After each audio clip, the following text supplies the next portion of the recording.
Son Goku is likely one of the most recognizable anime characters that the genre has given us. For decades, Akira Toriyama told the story of Son Goku and his friends who are always on adventures searching for the miraculous Dragonballs that can grant any wish, and mostly they had to do so because either Yamcha or Krillin died and they wanted to revive them. Goku has incredible strength and an unparalleled fighting spirit, which is very typical of a Saiyan. Saiyans are often referred to as a warrior race, and though they are supposed to exist totally independent from humans on Earth, the similarities are kind of obvious. Also, given that humans and Saiyans can have kids, who in turn can have kids, the differences between humans and Saiyans cannot be that big.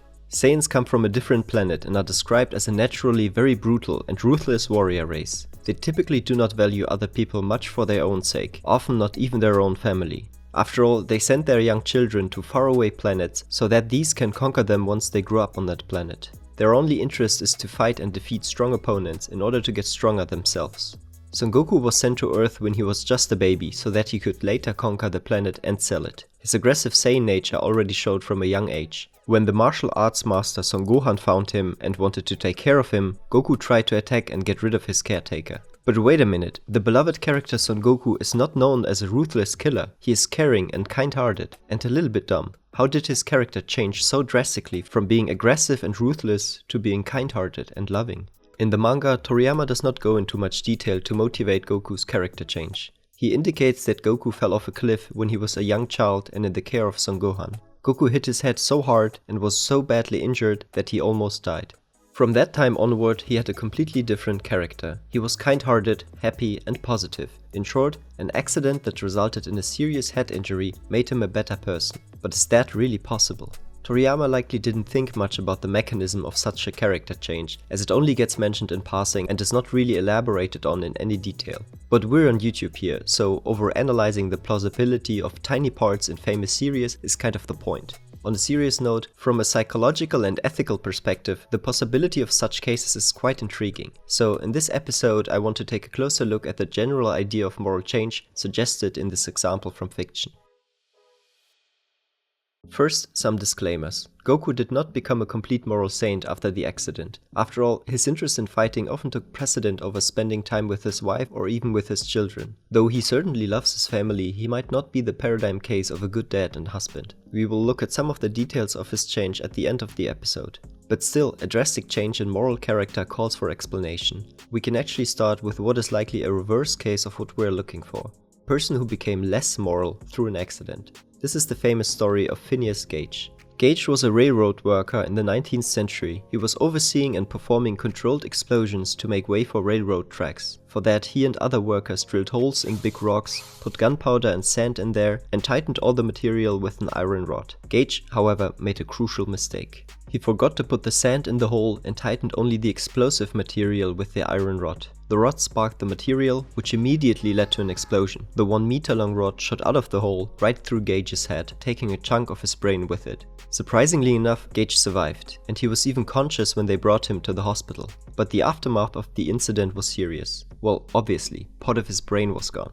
He suffered from terrible headaches, severe convulsions, and lost his left eye. But there was no serious harm to his memory, motor skill, and no harm to his perception, which is pretty amazing for someone who had his brain pierced by an iron rod. What he later became famous for was his character. Even though the testimonials are not always clear-cut, Gage was described as a good worker, always polite, witty, and all in all a nice person before the accident.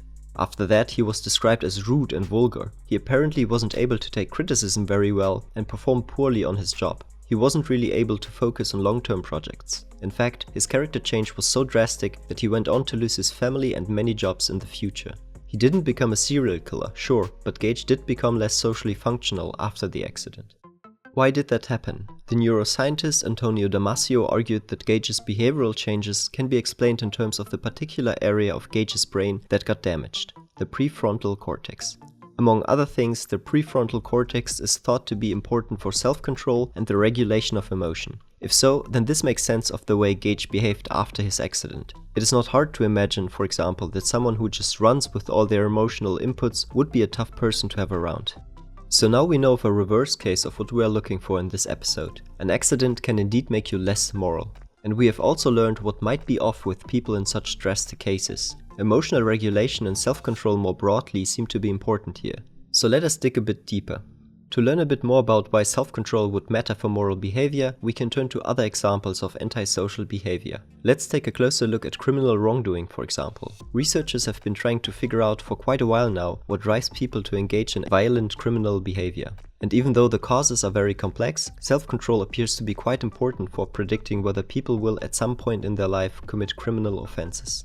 We can define self-control as the ability of individuals to appropriately modulate emotional responses to internal and external stimuli and to conform to proximate social expectations. To break this down a bit, self-control is useful when we want to delay gratification, as in cases when we choose future, larger rewards over short-term, small rewards. And much of this ability has to do with us being able to somehow regulate emotional responses to our environment and to ourselves, which we will come back to later. Self-control appears to be able to explain quite a bit of differences in social conformity and adherence to the law. Researchers find that low self-control is correlated with both social problems for people as well as criminal behavior. That is to say, the lower the self-control, the more likely it is that people might come into trouble with the social or legal norm. The connection between self-control and criminal behavior is especially impressive when we look at early prediction models of criminal wrongdoing.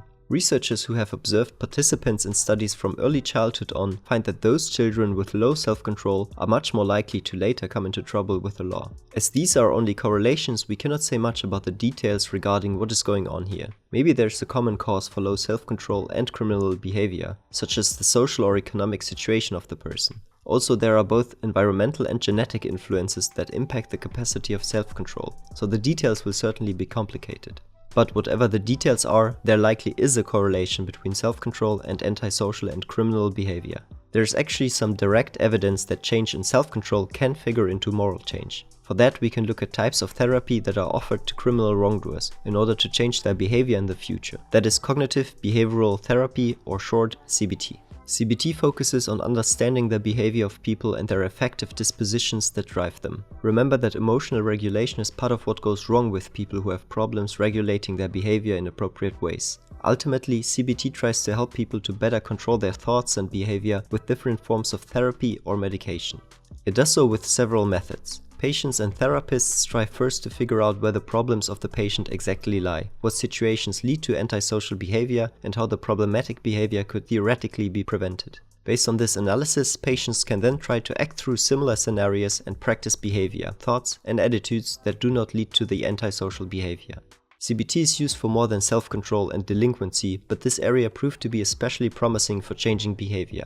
The data we have suggests that CBT is promising in reducing aggression and criminal behavior, with some data suggesting that recidivism can be reduced at rates as high as 50% for people who underwent CBT. CBT is no silver bullet and much depends on the execution of the therapy session, but this evidence also suggests that changes in self-control leads to moral change.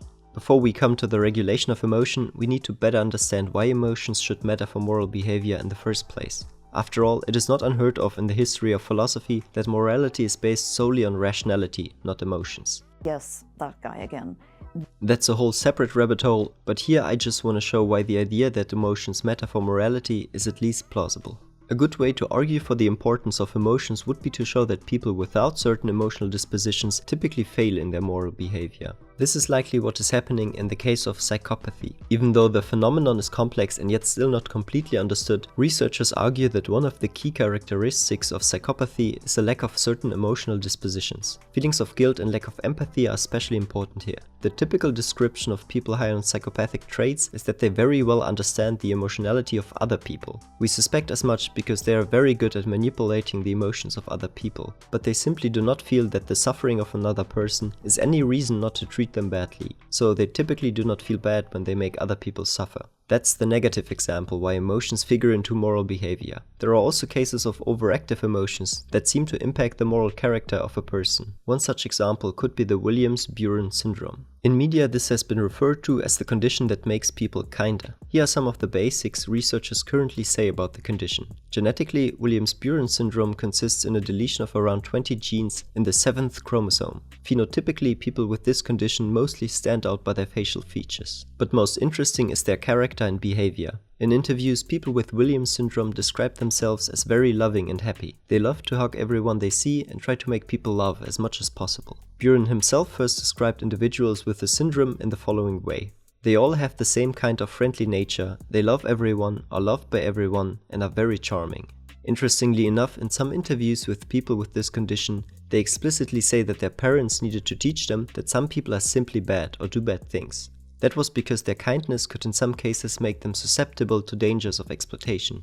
To people with that condition, the idea that some people would genuinely try to hurt others was a strange thought. Note how different that is from the case of psychopaths. While psychopaths do not seem to understand why one would care about harming other people, people with the Williams-Buren syndrome simply cannot comprehend how anyone would not care about others' well-being. Intellectually, they do understand that some people do bad things, not the least because many of them are victims of such cruel behavior and discrimination themselves. But the idea that some people really want to hurt others or make them feel bad just feels incomprehensible to them. They are so intent on making other people happy that they cannot understand how other people can be drawn to bad behavior. People with Williams syndrome, in a way, are strongly emotionally motivated to make other people happy. And this is certainly, in principle, a morally good character trait. As the parents of people with Williams syndrome often echo, they think that the world would be a better place when more people shared this kind of good-heartedness. But such gene deletions do not come without downsides. People with Williams syndrome are not spared health problems.